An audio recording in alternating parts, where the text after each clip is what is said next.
What if the moment you first heard the voice of God was the same moment you were told to fear it? Carl Jung was 12 when the sacred cracked open. Not the sky, not the church, but something deeper, his own mind. He was walking past Basel Cathedral, the spires towering like commandments, when an image surged into his awareness. He didn't summon it, he tried not to see it, but it came anyway. God enthroned in heaven, defecating on the cathedral roof, shattering it from above. For days, Jung resisted the vision. He believed that, thinking it was sin enough to damn him. But when he finally surrendered, when he allowed the image to rise without turning away, he was met not with wrath, but with silence. And in that silence, a strange peace, a knowing, a weight lifted. What collapsed that day wasn't his belief. It was the illusion that belief must always come dressed in reverence. It was the idea that the divine must only speak in hymns and golden light, never in shadow, never in contradiction.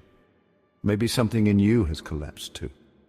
Not a church building, but a certainty. A ritual, a worldview that once held you steady until it didn't. Maybe you sat through a sermon and felt nothing. Maybe you prayed and heard only your own breath. Maybe you carried a guilt that never belonged to you. And maybe that wasn't your fault. Maybe that was your first revelation. We are taught that God is only light. But Jung showed us that the psyche, the inner architecture of our being, reveals God in paradox, in symbols, in dreams that disturb before they heal. What if God is not the one who punishes you for the vision? What if God is the one who sent it? Clarissa Pinkola Estes said, "To be ourselves causes us to be exiled by many others, and yet to comply with what others want causes us to be exiled from ourselves." Jung's exile began at 12. Not from society, but from the God image that no longer fit the soul it tried to contain. That's the first paradox. That exile is not a curse, it's a calling. Because maybe the sacred doesn't begin in agreement, it begins in fracture. And the part of you that questioned, doubted, or quietly rebelled, that wasn't the blasphemy. That was the divine trying to evolve inside you. We fear heresy.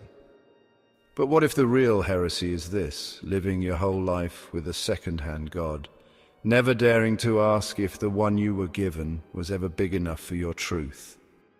So ask, let it collapse. Because sometimes, before the psyche can become a temple, it must let the old cathedral fall.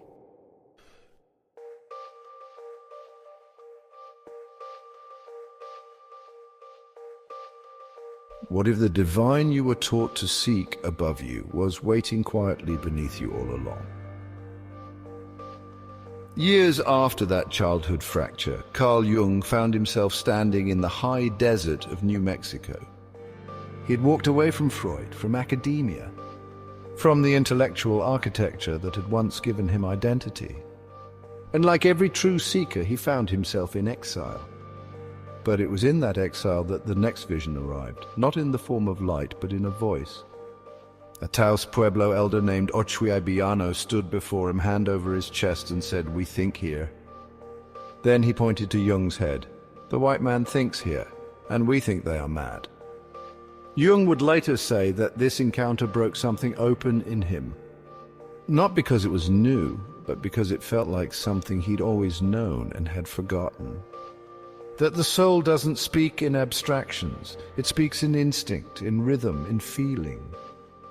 And that the mind, though magnificent, is not the throne of truth. It was in that moment that Jung realized what modernity had lost. We didn't abandon God, we buried him under systems, under screens, under hyperlogic and the performance of certainty. And maybe you felt it too. You scroll, you optimize, you produce, you plan. But underneath it all, something aches, something ancient. Something that doesn't want to be explained, only heard. That is the wilderness of the heart. Not the place where God is absent, but the place where your psyche waits, patiently for you to stop trying to be spiritual and start being honest. The mystic Lala once wrote, "One shrine to the next, the hermit can't stop for breath." So get this, you should have looked in the mirror. That mirror isn't an object, it's your inner world. The realm where dreams form, archetypes stir, and memory speaks in metaphor. Jung called this the symbolic life, the life where the psyche doesn't just survive, it reveals. It reveals the sacred not as something to worship blindly, but something to participate in. But we rarely slow down long enough to see it. Because what if the psyche's silence isn't proof of God's absence, but the sound of God waiting? Maria Zambrano said, "To love is to see ourselves as another being sees us." In that desert stillness, Jung wasn't seeing the elder, he was being seen. Not as a psychologist, not as a man, but as a soul in mid-remembrance. And maybe the wilderness isn't where we lose our faith. Maybe it's where we shed the versions of God that were never meant to be carried in the first place. If you've ever felt torn between the noise in your head and the knowing in your chest, if you've ever heard a quiet voice rise beneath the strategy, the striving, the sermons, you're already halfway there. Because you don't find God by thinking harder, you find him by listening where you were told nothing sacred lives. And the psyche, that quiet, aching wilderness inside you, isn't your weakness, it's your compass.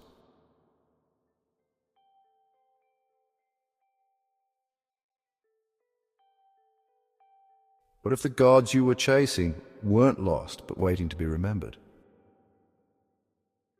Jung didn't build his life on belief, he built it on experience. Visions, symbols, dreams so vivid and wild they seemed to rise from a place older than memory, deeper than the mind. And it was in those images, terrifying, radiant, strange, that he began to understand something no one had dared to name. That the psyche was not a mistake of evolution, it was a temple. He saw that the unconscious wasn't just a shadowland of repressed fears, it was the soil of the sacred. The very place where spirit had been trying to speak all along, and what it spoke was myth. The serpent, the cross, the divine child, the mandala. These weren't decorative, they weren't cultural artifacts. They were living symbols, born again and again in different times and tongues, because they pointed toward the same hidden truth. That the divine speaks in image, that the self, this central archetype Jung devoted his life to understanding, is not the ego, not the mask, but the wholeness beyond duality. The part of us that contains all opposites, reconciles all fragments, and bears the imprint of what he called the God image. And if you've ever had a dream that made no sense but wouldn't leave you, if you've ever felt meaning ripple through your body in the presence of art or music or suffering, if you've ever broken down only to find yourself laughing a minute later, overwhelmed by something both chaotic and kind, that wasn't random, that was the psyche. And perhaps more than that, that was spirit showing its face through the cracks in your logic. The Sufi master Ibn Arabi once wrote, "My heart has become all forms, a pasture for gazelles, a monastery for monks, a temple for idols, and the Kaaba of the pilgrim. I follow the religion of love, whichever way love's camels take, that is my religion and my faith." That's not metaphor, that's psychological truth. The psyche is not one thing, it is every form. It is paradox in motion. It dreams of crucifixions and ascents, of deserts and floods, of kings and beggars, because it is trying to show us something we can't yet say. That God is not one form, God is the ground beneath all forms. Abhinavagupta, a philosopher mystic of Kashmir, said, "Absolute consciousness is manifest in every circumstance of daily life." Jung found that same realization not on a mountaintop, but in the texture of waking reality, the way a symbol arises in grief, the way a mandala appears in a child's drawing, the way the inner world mirrors the cosmos. This is the marriage, not of opposites merely, but of realms. Spirit and psyche, not one above the other, but woven. And this union doesn't make you holy, it makes you whole. So maybe the goal isn't enlightenment, maybe it's integration. Maybe your task is not to escape the chaos within you, but to recognize that the chaos carries a pattern, that the brokenness is symbolic, that the madness is myth in disguise. And that behind all of it is a God who doesn't demand your perfection, only your participation.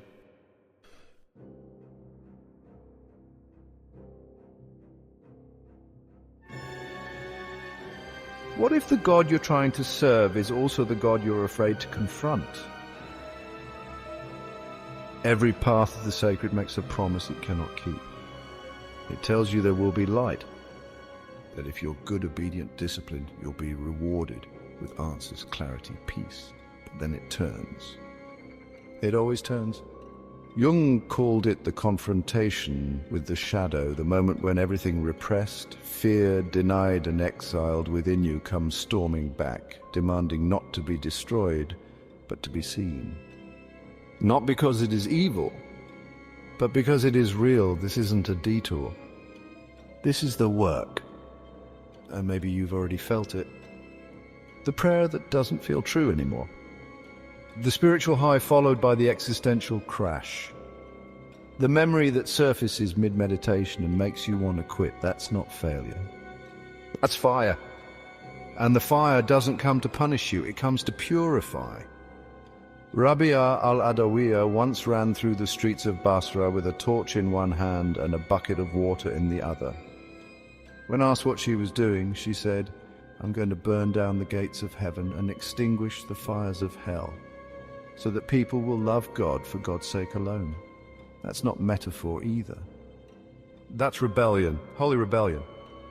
The kind Jung lived when he wrote Answer to Job, a psychological earthquake of a book in which he said what few have dared to whisper, that the God of the Old Testament, the God who tortured Job without cause, was not whole. That he was powerful, yes, but also unconscious, unbalanced, in need of transformation. That Job's courage in the face of divine cruelty forced God himself to change. That Christ was not just a gift to humanity. He was God's answer to his own injustice. It is a terrifying idea, and that's why it matters. Because it tells us that the shadow is not below us. It's beside us, it's within us. And if God must integrate his shadow to become whole, then so must we. Hadde Witch of Antwerp once said, "Love joins two in one being." She makes sweet, sour strangers neighbors and the lowly noble. That's what the psyche wants. Union, not moral purity, not spiritual bypassing, but the fusion of light and dark, sacred and profane, heaven and hell. Jung warned, no tree can grow to heaven unless its roots reach down to hell. And if you feel like you've been descending, losing the light, losing your way, maybe it's not regression. Maybe it's initiation. The psyche doesn't evolve through denial, it evolves through descent, through dreams that disturb, thoughts that scare, pain that reveals. So let the shadow speak, because it's not here to destroy your path. It's here to make it real. And what rises on the other side of that fire is not your old self, not your old faith, but a truth that can finally hold all of you.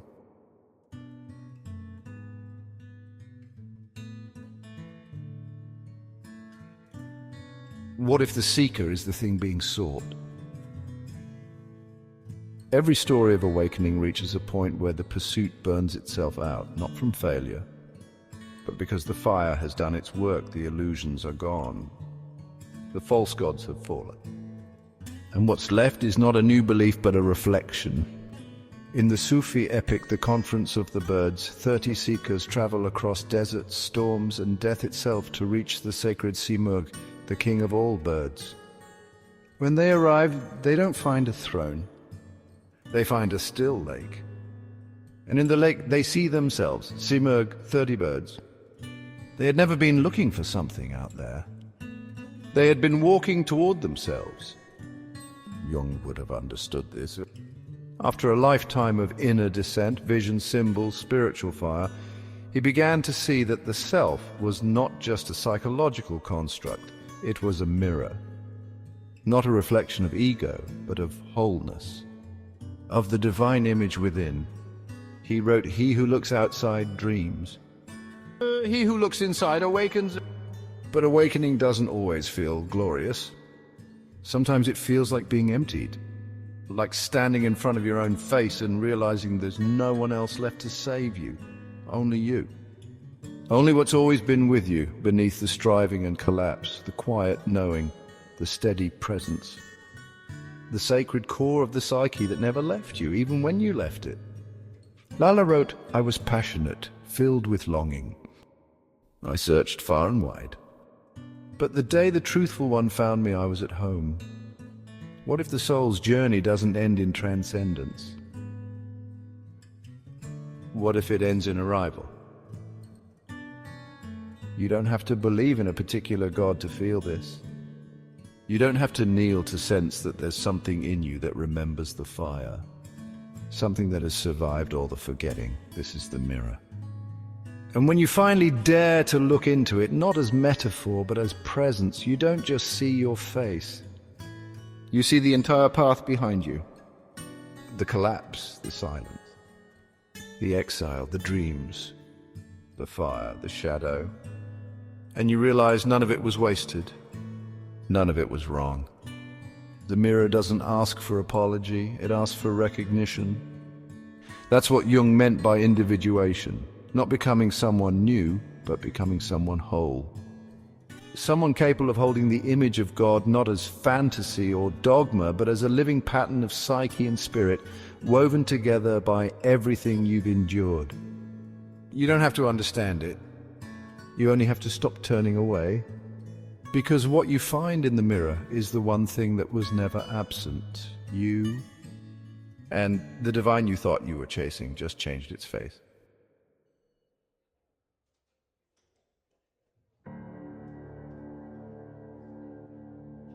What if the end of the journey is not transcendence, but return? Not return to who you were, but to who you've always been, before the world taught you what to believe, before the masks, before the exiles, before the split between sacred and self. Carl Jung didn't finish his life by founding a movement. He didn't claim to have discovered the truth. He built a tower by a lake, he carved stones, he sat with silence. He lived finally without trying to explain. Above the door of that tower, he etched a line that said everything, bidden or unbidden. God is present, not summoned. Not controlled, not proven, present. That's what the psyche knows once the noise quiets. That the sacred doesn't have to shout, it only needs space. Raymond Panikar once wrote, "God is so great that the greatness precludes existence." It sounds like abstraction, but it's not. It's what you feel in the middle of the night when sorrow hits and there's no one to call, but you're not alone. It's what you feel when beauty stops you without reason.